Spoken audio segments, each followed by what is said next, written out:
We are still up to chapter 6, Mishnah 6 of Pirkei Avos. We're going to be here for a while because we're talking about the 48 ways to acquire wisdom. We're up to way number 3, and that is Arichas Sfasayim.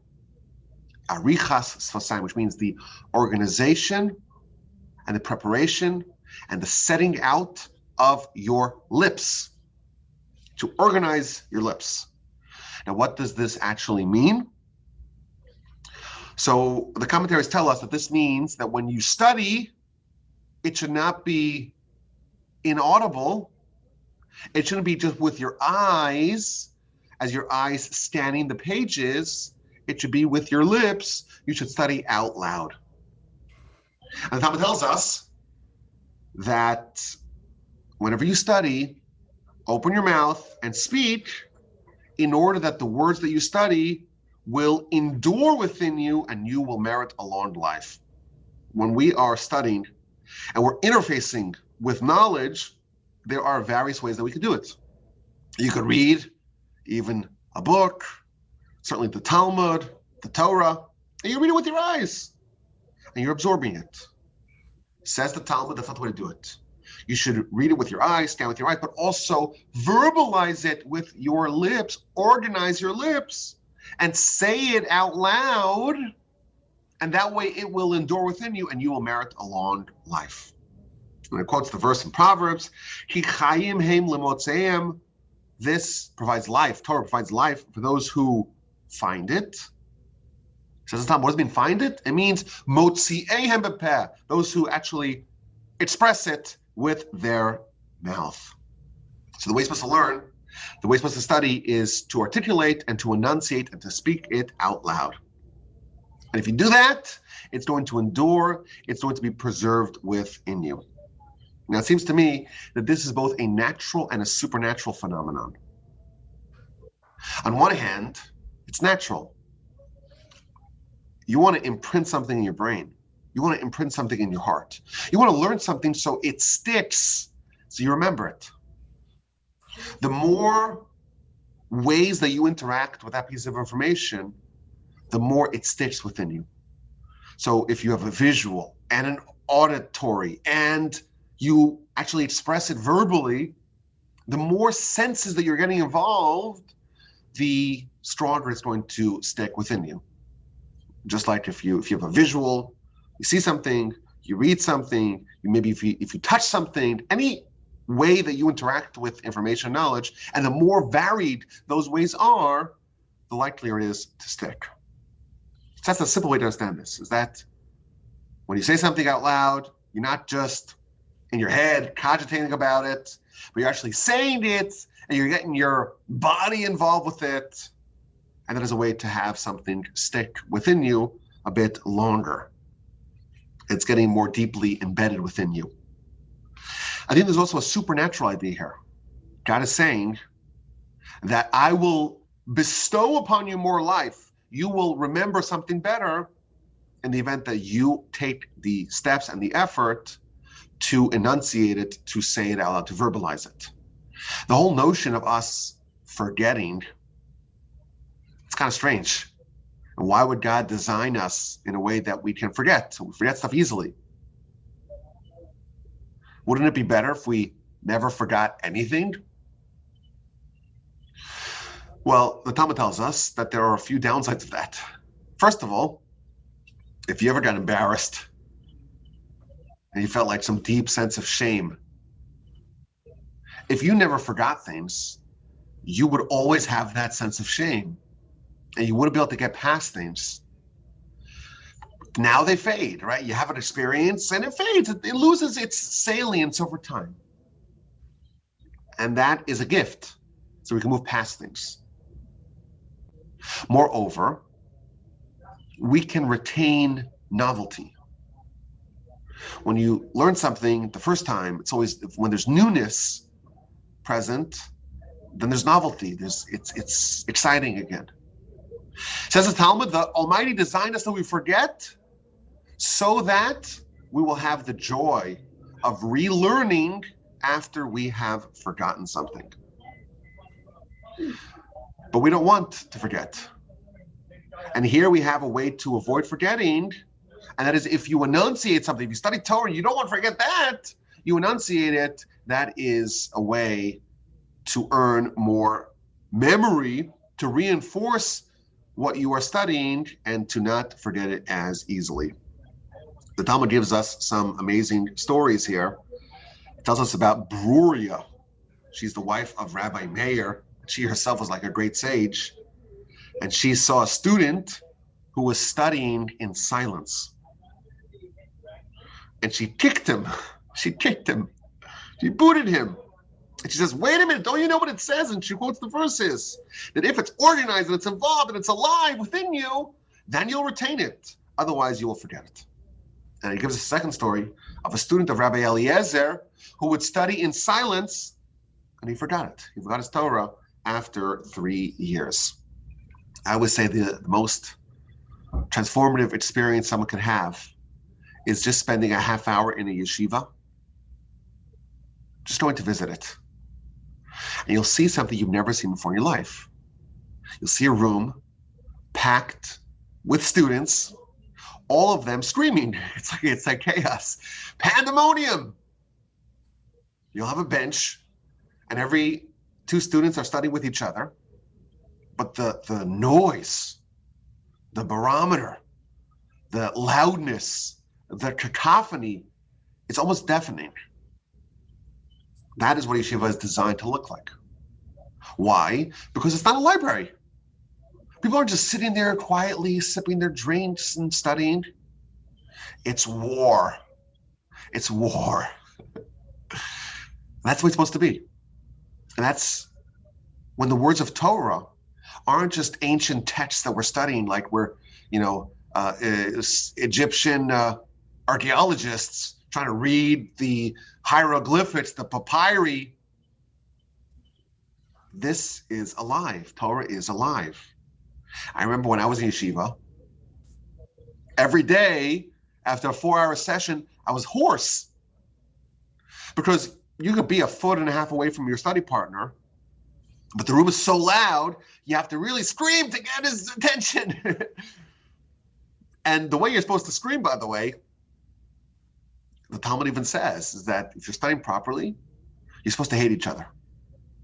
Why? Because everyone's different. Every brain is completely unique. Your own fingerprint of your brain, and there's no other brain like it. And we're studying the same text, and I see it one way, and my study partner sees it a different way. And we have to argue it out. We have to duke it out. Says the Talmud, if you study properly, you're supposed to hate each other. Why? Because this is life. This is the Almighty's Torah. And you're saying something so corrupted, you're an idiot. That would be okay. You're so stupid. You're a fool. It's also okay. If it goes any past that, maybe it's not so appropriate. But that is all legitimate in the yeshiva environment. It's a war, and this person is saying something that I believe is inaccurate, and you're inaccurately portraying the words of Hashem, the words of the Almighty, the Torah. You're a fool. I don't want to talk to you. And then we'll argue for a few hours. I hate you. Okay, but what happens when we're done? When you're done, there's no one that you have as close of a connection to as the people that you were in the trenches with. When you're done, then you love each other. These are the people that you are closest with. But that is the design of the Torah. That is how it, especially in the yeshiva, how it is studied. The lips have to be organized. It's not just people reading text. It's alive, it's dynamic, it is on fire. And that's this idea. You want to study Torah? You want to earn Torah? You want to acquire Torah? A prerequisite of that is arichas vasayim, the organization of your lips. Come ready for war. There's another idea that commentaries here tell us, and that is to understand something, you have to verbalize it. If you have an idea and you want to see if it is up to the snuff, if it passes the smell test, if it is legit, one way to do that is to articulate it. To take an idea and convert it into words. If you think something that you have, an idea that you have is brilliant, but it does not translate into words, then actually, there's something wrong with it. There's a hole, there's a flaw, there's a gap in your thinking. Part of this idea, and this again is applicable to other areas outside of Torah, as many of these lessons are. Part of organizing your lips is to speak something and to not allow it to remain in the realm of the theoretical. Then it can be fuzzy, and ideas in your head are much more forgiving than words that you say. If you can articulate an argument and it still makes sense, then you have something. I would even add, even though this is probably not included in this, if you can write something, writing is a way to help clarify thinking. Speaking is the same way. You're taking an idea and you're bringing it to a different domain. If it checks out in that domain, then the idea actually has merit. And finally, the third notion here in this principle, way number 3, arichas fasayim, is you have to organize your lips, which means you don't just speak off the cuff, shoot from the hip, extemporaneous blabbering. You organize your lips, which means you think before you speak. Arrange your thoughts, and only then convey them. My grandfather, blessed memory, he was an exemplar of this. He always thought before he spoke. It sounds trivial. Of course you speak before you. Of course you think before you speak. But the truth is, it's not so trivial. Most people, they just speak and they don't think. And we've talked about this in the past. There's a system 1 thinking and system 2 thinking. There's just the knee-jerk response, and you're not actually accessing all the superpowers that you have in your brain. And then there's the way of taking an idea and passing it through all the components of your brain and refining and polishing and upgrading your ideas, and only then speaking it. So you can imagine someone asks you a question, and you actually just think about the question for just 1 minute. 60 seconds. Try doing it. You'll have a very different answer. Why? Because you are arranging your lips. You're making sure that everything is organized before those lips are employed. Moreover, this kind of attitude can prevent a lot of gaffes. They say people rarely regret the words that they decided to not utter. So that's way number 3, organizing your lips, which on one level means when you study Torah, make sure it's alive, make sure it is dynamic, say it, live it, and then with the other ideas of it helps clarify, and speaking something out, so to speak, is a way to determine its legitimacy. And finally, the idea of using your lips very sparingly, well, more accurately said, it is using your brain to prepare and to organize before those lips can convey it. This is way number 3 to acquire Torah. Let's get to way number 4. Way number 4 to acquire Torah is called Bevinas Halev, with the understanding of the heart. Understanding of the heart. There is understanding, and then there's understanding of the heart. Now we know that there are many different words used in our literature to talk about knowledge and intellect. There's chachma, and there's bina, and there's das, and there's maybe even higayon, and tevuna, which may be a version of bina. Lots of different words that we can lump together and say intellect. Even Today we talk about emotional intellect and spatial intellect, and visual spatial intellect, and verbal intellect. The Torah has a system of that as well. What is Bina? Bina is Binas Halev, the intuition of the heart. So Talmud tells us that Bina means lahavin davar mitoch davar, to understand one thing from amidst another thing. You understand A, and that implies and reveals B, which is not explicit in A. And that's the idea of processing. The heart, that is the processor of the knowledge. You have the idea, and that could be maybe in your head. If it comes to your heart, it means you're trying to separate out the components of that idea, and you're kind of revealing the principles inherent in the idea, and that can be built and applied elsewhere. We call this perhaps intuition. You understand one thing, not because you were taught that one thing, but because you were taught something else, and that other thing that you were taught helps reveal, thanks to the intuition of the heart, helps reveal item number B. How does this relate to Torah? Well, we could say quite simply, the Torah must be processed. You understand a specific idea, but that is not a discrete idea that's limited. The only place where this is applied is where it is explicitly mentioned. No, the idea of Bina is to understand the principle and to be able to apply it elsewhere. Now, it's interesting that the organ used to process this, we're told, is the Bina of the heart, Binas Halev, the intuition of the heart.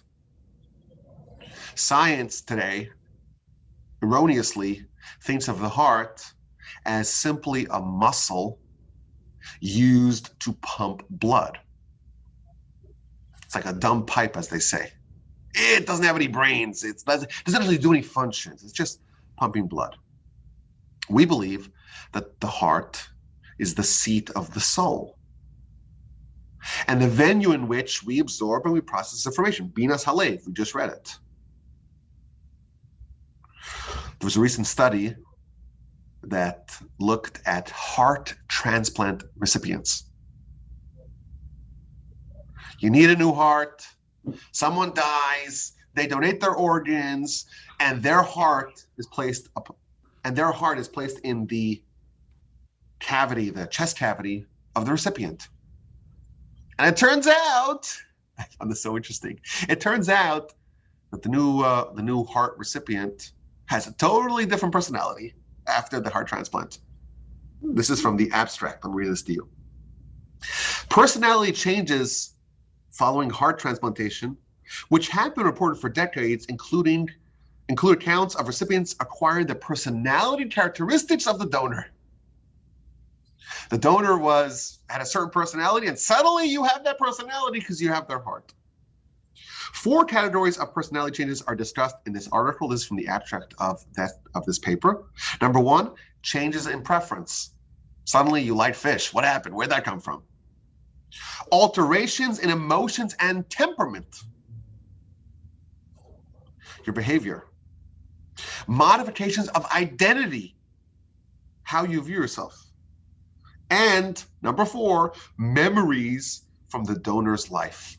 Isn't that shocking? You think of the heart as just this valves that are pushing blood in and out. No, it's actually much more sophisticated. The acquisition of donor personality characteristics by recipients, they hypothesize what it actually means. But it's interesting that in the Torah, this is not just in the Mishnah, but all the way back in the actual scripture of the Torah, it talks about the heart as being really the epicenter of a person. And here we see how science is discovering it thousands of years later. And the inside of the heart, that is this idea of the inputs that are absorbed, that are aggregated from the rest of the world, what you study, what you see, what you learn, what you hear, everything that you are exposed to from the world around you. How is that processed? How is that added to the repertoire of knowledge and behavior characteristics How does it change you? The heart takes what you have received from the outside, and it's added to the changes of how you live and how you interface with the world. So that's the idea of binas halev. It's taking what you've learned and using that to now change how you live. And it's interesting, the word bina, which is the Hebrew word for intuition, that comes from the same root as the word binyan, which means a building.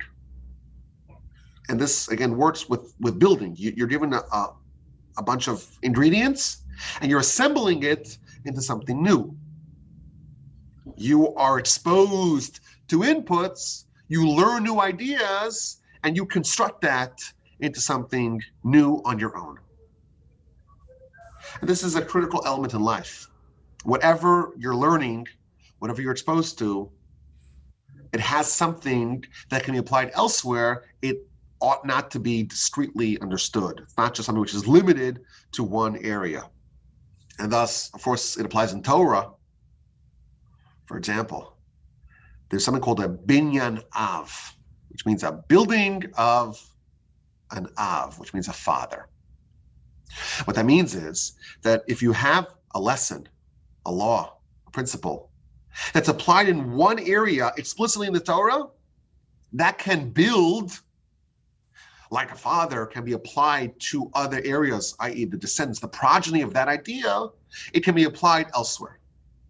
So if you have a principle in one law, that can be applied almost infinitely in every other law. Unless you have a logical reason why it would only apply in the place where it is explicitly mentioned, you would apply it universally. So just a basic example. The Torah talks about a laborer on the field. The laborer is working on the field. Torah says, well, if he's plucking your grapes and he wants to snack, you cannot stop him from snapping. You cannot stop him from snacking on your grapes. You have to allow him to eat your grapes. Well, what if he's not picking grapes? He's picking pomegranates or apples. So the logic of binyan av tells us that even though the Torah mentioned it explicitly in one area, because there's no logical reason to tell us that it will apply explicitly there, it must be applied to every other area as well. And thus, when the Torah tells us something, again, it's explicit here, it's more logical for us to say the Torah is telling us a principle than to say it's telling us a discrete law that is applied only in one place. The default interpretation of Torah is that it's telling us ideas that can be universally applied. It's telling us principles, not just discrete, points of law. So again, this is applied in Torah, and that is the process of absorbing something in your heart and developing the taste, the intuition to know how to apply it. But I think it's also critical in life. Whatever you are learning, you can translate that into a principle that can be applied elsewhere. The Baal Shem Tov famously said that everything that you see and experience in the world is actually a mirror reflecting back to you of what you need to focus on. This is almost like a supernatural idea. God will show you things that you need to see. And thus, every flaw that you're able to see in other people is actually a reflection of the flaws that you need to fix within yourself. And because we cannot judge ourselves, because we're so biased, the Almighty shows us flaws in other people, and the only flaws that we actually see and perceive and notice are the ones that we ourselves are guilty of. And thus, that is a reflection that we have to take to ourselves. Now we know what we need to work on. So the canonical example of that is, if you see a sota, a suspected adulteress, you make yourself into a nazir, you abstain from wine, because actually you have the capacity to make that same mistake, even though it's counterintuitive. You see the sota, you're like, oh, I'll never do that. Actually, no. The fact that you've seen it, it's a message from God. Learn the lesson, take it to heart, quite literally, figure out what it means for you. Whenever you see something, whatever you learn, whatever you encounter, The quality of Binas Halev is to take a life lesson from that, to figure out what the message is for you. What's the principle? What are the consequences? What can this teach me? As always, my email address is rabbiwolbe@gmail.com.